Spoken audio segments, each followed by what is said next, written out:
There we go. Satnam, everybody, welcome. Salima here from YogaVision. If you found this channel, it's because you found Kundalini Yoga to be a powerful healing modality. And today I have a trusted advisor with me. Her name is Yamini Bhatt.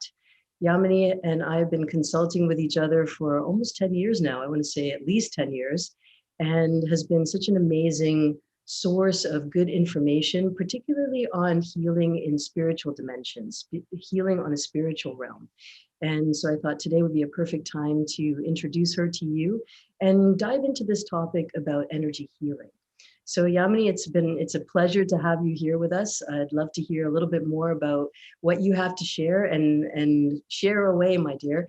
Tell us, how did you come to practice energy healing? Well, Salima, first of all, thank you so much for having me here. This is one of my most favorite topics to talk about, and I can talk a lot. So I will be very mindful, knowing that it's a short time. So I'll try to condense as much as I can. So thank you very much for having me here, and I'm delighted to be here. So my journey started actually back in 1996, leaving corporate world, being very unhappy, a very professional, growing job that where I was enjoying everything, and yet I was missing something.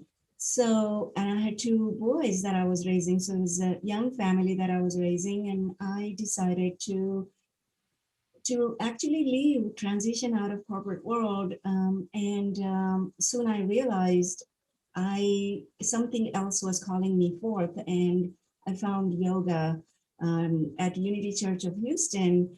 And at that time, no one had heard of yoga. So I started to take classes, and before I knew it, I became a teacher. And then a year later, came Kundalini Yoga in my world, and it rocked my world like nothing has. I cannot even imagine, what that brought me to was an up leveling of my life internally more so than anything externally. And what was unfolding in front of me was, it's hard to describe, but all I could say was yes. It was just, I just had to say yes, because I felt like I was finding what I was missing within me. And there began my journey in spirituality, in healing, in helping others heal. My business currently has been set up. It's a transformational work that we do in my online business, where everything is incorporated: Kundalini Yoga, breath work, different healing practices to bring wholeness and to bring better expression and better version of who we are in our day-to-day life. Because I realize that it isn't just what we practice, we have to really embody what we are doing, whether it's a meditation practice, whether it's energy work that we're doing. So that actually became my passion in my own world, as well as helping others. So that's how it all began. And I don't want to look back to see how it would have been if it didn't come in my life. So Okay, so Kundalini Yoga has arrived in your life. It's opened up some channels.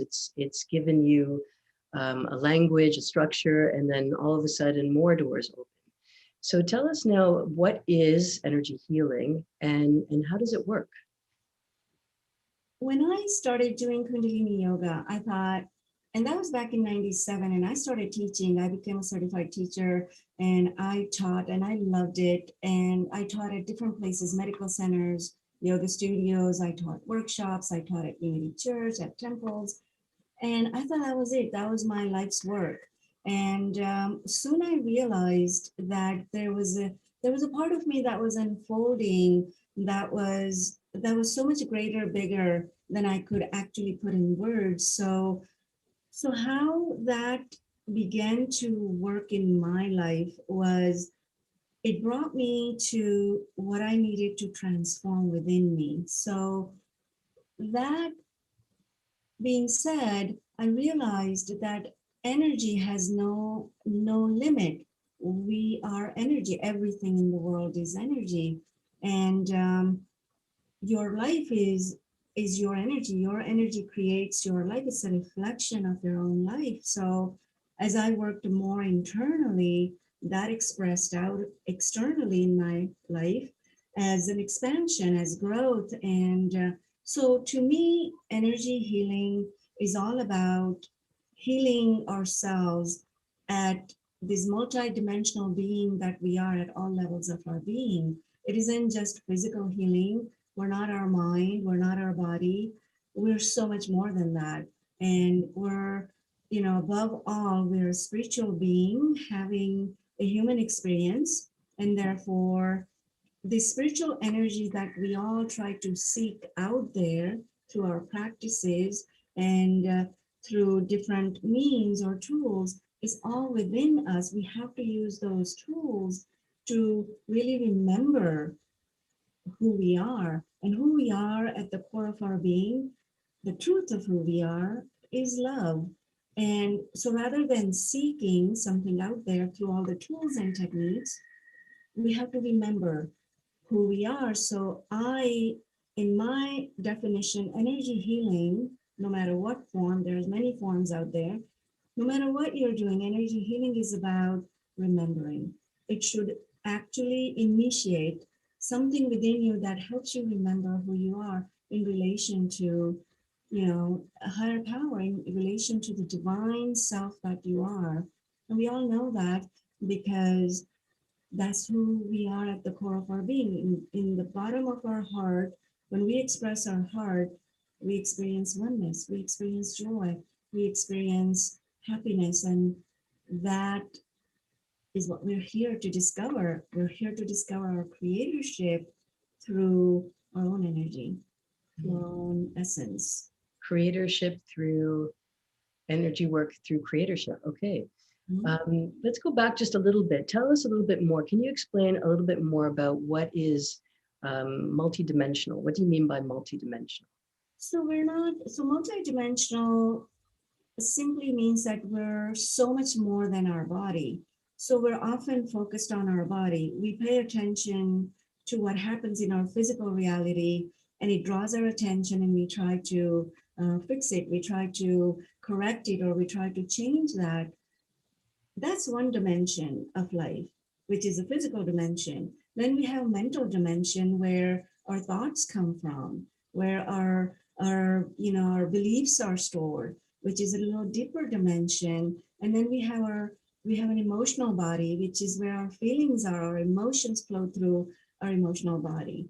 And then we have spiritual bodies, and there are multiple spiritual bodies. And I won't go into explaining all those dimensions, but in essence, we may be here in this physical expression, whoever we are, but we are really made up of that creative energy which flows through all dimensions. So for example, every thought, every feeling, every emotion has an energy about you. So if you have an angry thought, you're going to feel that anger in the physical body, but it originates somewhere in your mental body, and it's fed through your emotion, which is energy in motion, and then it plays out into your reality through your physical expression in your relationships, or in your relationship to life itself, or choices you might make, or decisions you might have.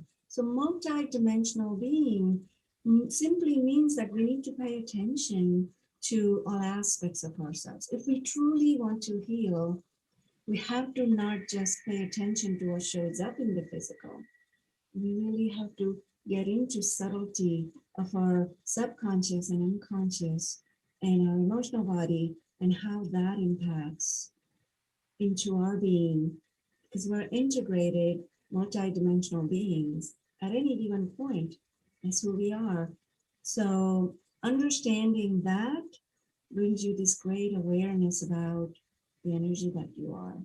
Yes, absolutely.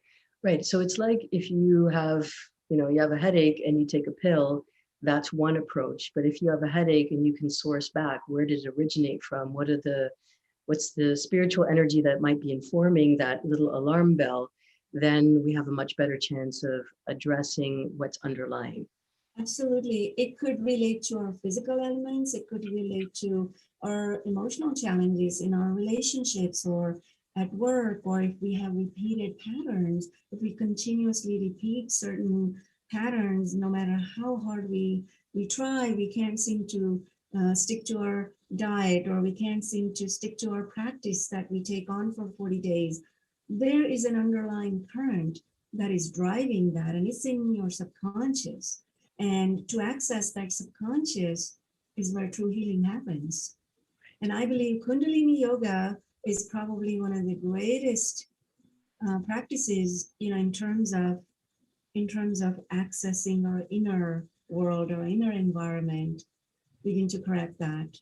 So, and that's when I think in Kundalini Yoga, a lot of people that certainly I've seen comments on the end of my videos where people have unusual, I call them unusual phenomenon outside of the day to day, or something that we actually notice, a little popping sound, or a smell that wasn't there before, or an image of somebody, or a full conversation. So all of these things I think are a little insights into what's actually happening, and the brain taking in and comprehending new information. So I agree with you there. There's definitely, and it's different for everybody. So it's hard to say, okay, well, what was the smell? I am not sure what that smell was, but rest assured that you're getting a little sign from internal that things are shifting. Okay. So going back to energy medicine, how can we use that, or energy healing? How can we use that to improve our lives? What is it that we can use in order to make those changes? so first of all, self-awareness is the key, because as I said, we're multidimensional beings. So if we're just paying attention to our physical environment and you know making our choices and decisions based on just that dimension, then we're missing the point. So first and foremost, we have to become aware of who we are energetically, meaning what tires me, what ticks me off, what what creates these limitations for me. What are my fears? Why am I so afraid here but not here? What's internally working through me? And that requires meditative practice, breath work. It begins to break down these pathways that are limiting, that are stuck energetically. So becoming aware of our own emotional nature, becoming aware of our own thought patterns, becoming aware of our habits and our words we speak, our expressions in terms of emotionally. How are we impacting not only ourselves but others around? Because everything is energy. Everything is energy, and you're the creator of your life. So every thought, feeling, emotion that you feel has an energy about you. So becoming aware of that is a core practice. That's the first thing that has to happen. Right. Okay. So you sit down on the mat, or actually, let's draw it back a little bit. If things are happening in our lives that we don't really can't really get our heads around, or we want to have change, the first level is to sit down and get real, get reflexive about what's happening. Okay, so I have a pattern.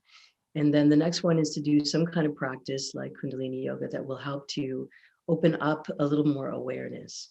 And then you're involved in other realms. So you've taken Kundalini Yoga and you've turned it into, or shifted your focus into a different kind of practice, spiritual response therapy. Can you tell us a little bit more about how that works in relation to where we are right now? There's, we've come to an awareness that something needs to shift. We've done a little practice, and now we find Yamini. What's the nugget that you can offer, Yamini? So thank you for that question. So one of the things with the work that I do, so it's all in the realm of subconscious, unconscious. So it's very difficult for people to see, but rather feeling sense is where that realm, we enter into this other dimension where there is an inner knowing, there is feeling, of something is shifting within us. So when a person is self-aware and has been practicing and is evolving in their own way, they begin to create a different relationship with life. And that relationship allows them to question more, inquire more. And that's when they come to, they come to me oftentimes saying, why do I have this limiting pattern? Or why do I keep choosing a person that has same addictive behavior? Or why do I keep, choosing foods that are really harmful to my body? So the work I do in spiritual response therapy, it's really about going beyond all of all of that which is on the surface, and we look for root causes. And root causes simply are more, they're more sort of dormant, so to speak, in our subconscious and unconscious.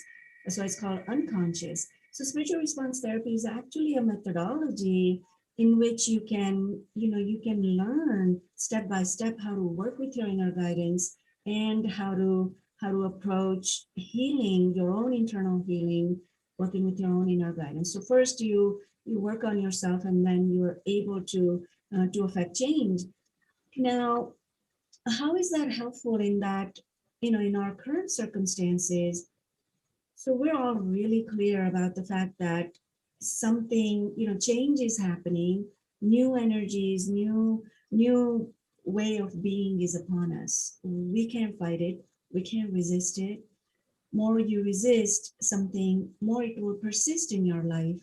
And we're all creating change in our life, whether we like it or not. We all have to somehow find a way to align with all the changes that are upon us. Right. So okay, so before you go further, so we have our own lives which are unfolding as they are, and then in the world now there's coronavirus. mhm.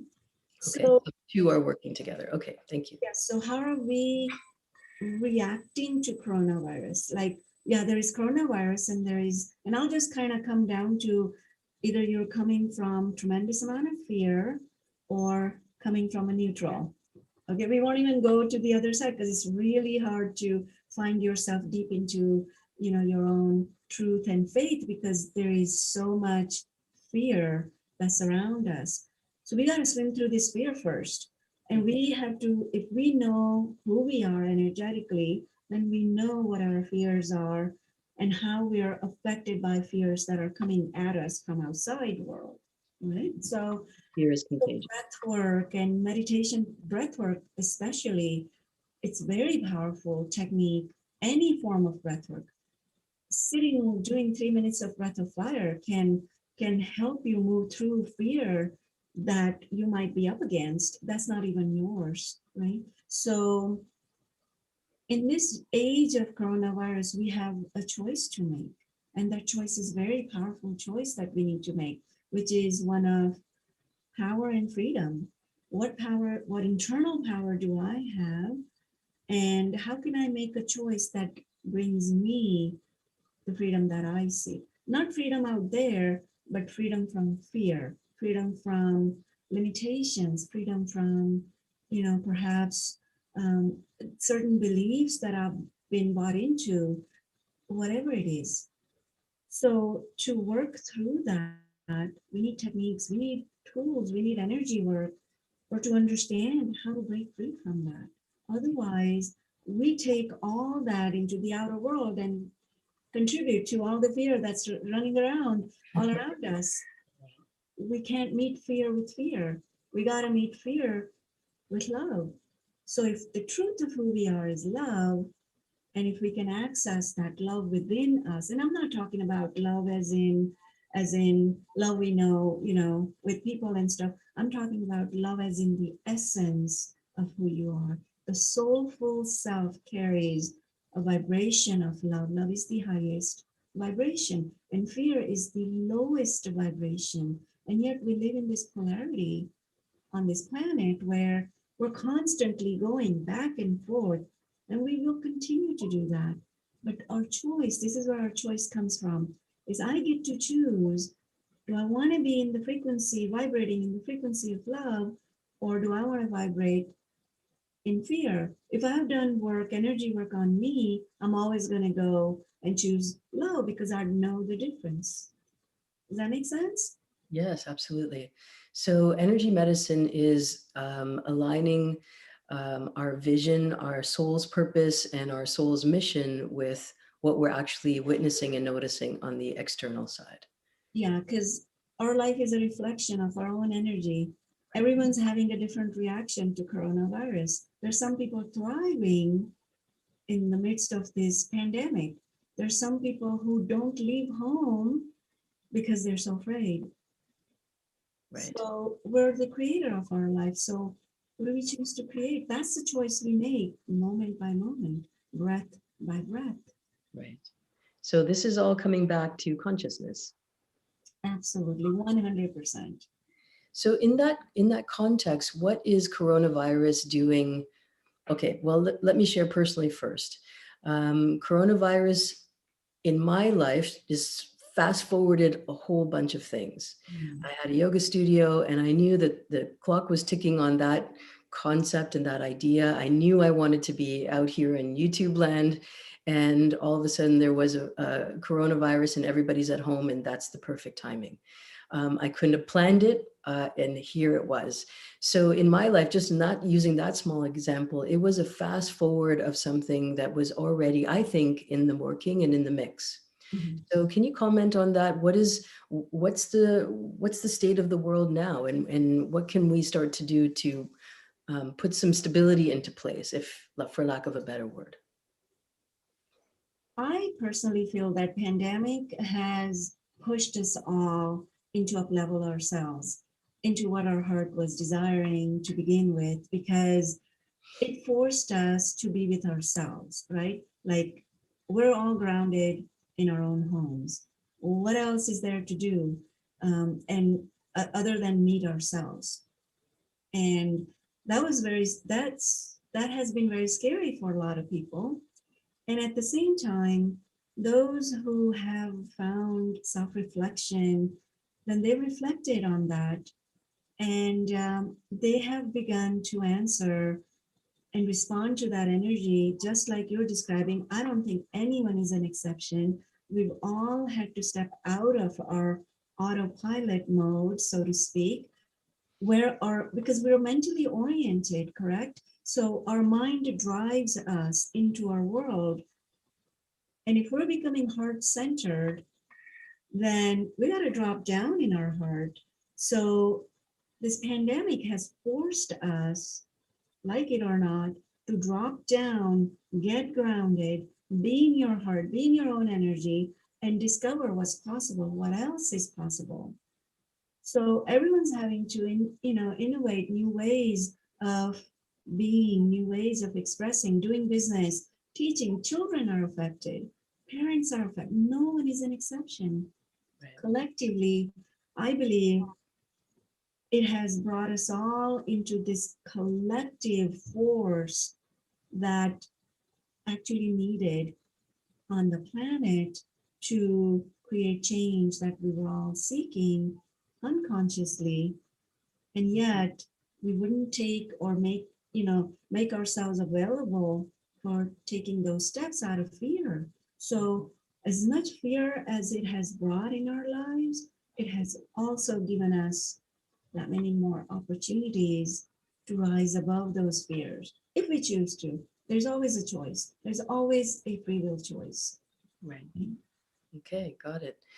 Before we move on, a couple questions for you. I just want to give a shout out to everyone who's tuning in from around the world. You may or may not be surprised. We've got people here from Brazil, from Northern California, and also from Sweden.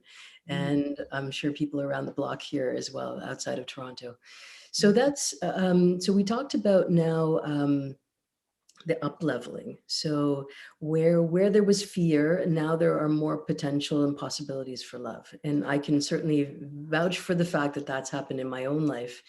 And so how do we get grounded in that? I've got a few different video series, and the ones that really have taken off are where people are starting to look for opportunity. Now there's, those kind of practices that are about embracing the fear and then moving forward. Those ones have done really well. What it tells me from this side of things is that that's where we are now. Okay, we are not even at a new normal. We're just in normal now. And the key is to embrace and then to start to look around and say, okay, well, where can I be of service? And how can I use my gifts and talents differently so that I can offer that? Can you comment on that as well? Right. So as I said earlier, we're oriented in our mind. Our mind drives our actions and our reactions. Now, if we're becoming heart-centered, then we have to access the energy of our heart. That's the first and foremost. So it really comes down to heart doesn't know fear. There's no fear in the heart, the region of the heart, like physical heart as well as the spiritual heart. Okay. It's forever expanding and it's unlimited. The mind has limitations. So when we are in fear, we're oriented in our minds and we are operating from what we know, what we have learned, what we have experienced, and we bring that into our mind. Our mind uses that to help us make choices and decisions. And oftentimes they're based in fear. So they're very limiting in some ways of what we can do. So when we drop down into our heart, first of all, we have to understand the difference between our mind and our heart. When we come from fear, you got to know internally that I'm coming from fear, and not that to make that wrong, but just to be aware. What is that fear about? Is it even real? Because I say, fear is an acronym for false evidence appearing real. So it really isn't real, but it exists in our mind. The heart is unlimited, it has infinite possibilities. So when we access the energy of our heart, then we're accessing the energy of love. So how do we know the difference? Well, first, you got to gauge it. Am I afraid? Am I more in fear, or am I feeling at least okay or neutral? Because mind wants to keep you safe. Heart wants you to take off. Like, take off. There are no limitations. And I think this pandemic is pushing us to take off. Like, drop your fears. Just step into the infinite possibility that might exist out there. Discover who you are in relation to the new norm. I don't even think, like you said, there is no new norm. We're all having to create our norm. Well, what is that going to look like? Have we taken time to reflect on that? Right. Do I want to keep doing things that doesn't really serve me? Because if it doesn't serve me, how can it serve anyone out there? Good point. Wow. All right. So based on that, I heard a quote last week that really has been really resonating and sitting with me. Here's the statement: where there is safety, there is joy. Mm-hmm. How does this work together with energy? So safety is our human condition that we strive for. There is nothing wrong with safety. That doesn't mean we put ourselves in danger of any sort per se, but we have to realize that safety is defined by the mind. Joy is in the realm of your heart. Right. So when you're trying to bridge the two, you have to either, bring mind in alignment with the energy of joy within you. So it has to drop some definition of its safety to meet you with the vibration of joy, or you have to drop your joy to meet up with the mind, which means again, we come back to energy here, right?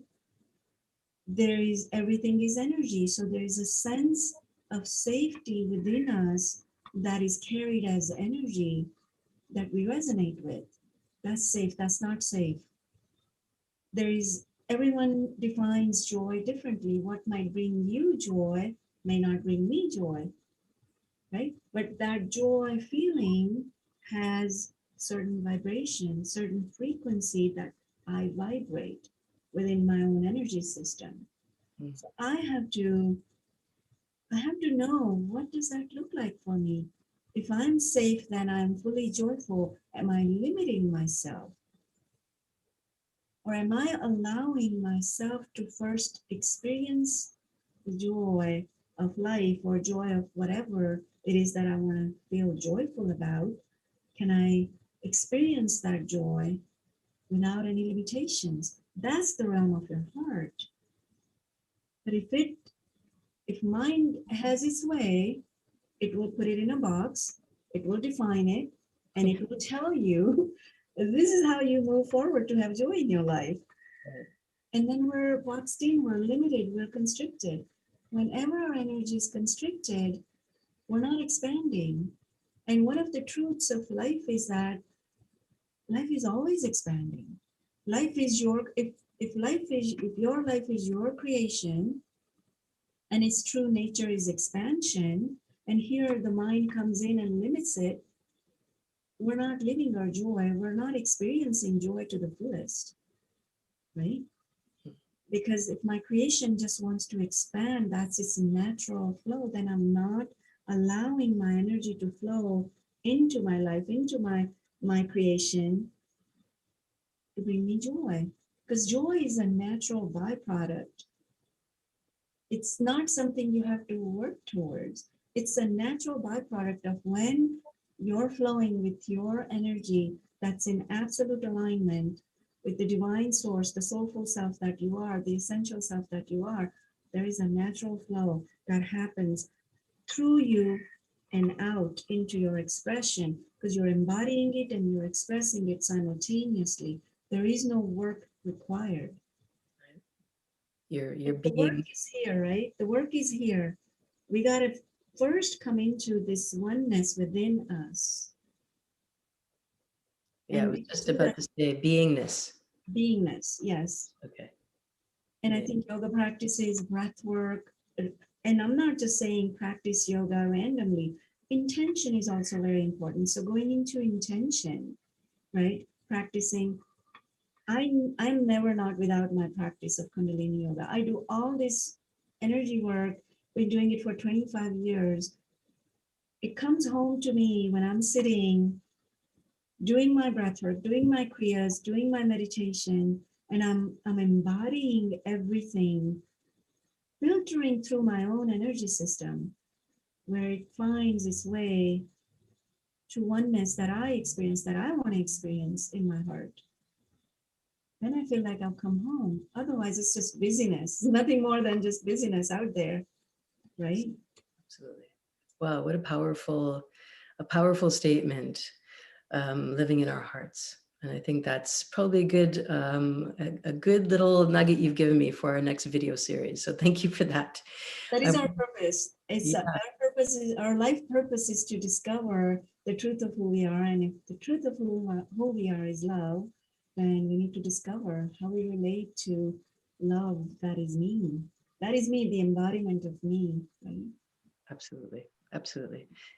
Yamini, it's been a pleasure. We're just out of time now. It's been a pleasure to talk with you and to listen to where you're coming from and to help us understand more the connection between energy and Kundalini Yoga and what's happening in the world right now and how to make sense of it all. Thank you to everybody who's been watching this live stream also. And remember that you can always tune in at yogavision.com. That's my website. If you have specific questions around your numerology, please drop me a note at love.yogavision@gmail.com. And I'll also put in some contact details for Yamini in the description box. So if you're looking for her, you can certainly find her. Yamini, with great love and great respect for all the work that you do. Satnam. Thank you, Salima. Satnam to everyone. Thank you. Keep on keeping on. Yeah, absolutely. And thank you to Charles, who's been moderating the chat. Lots of love to everyone out there. And we will see you next time. Bye for now. Very much. Thank you.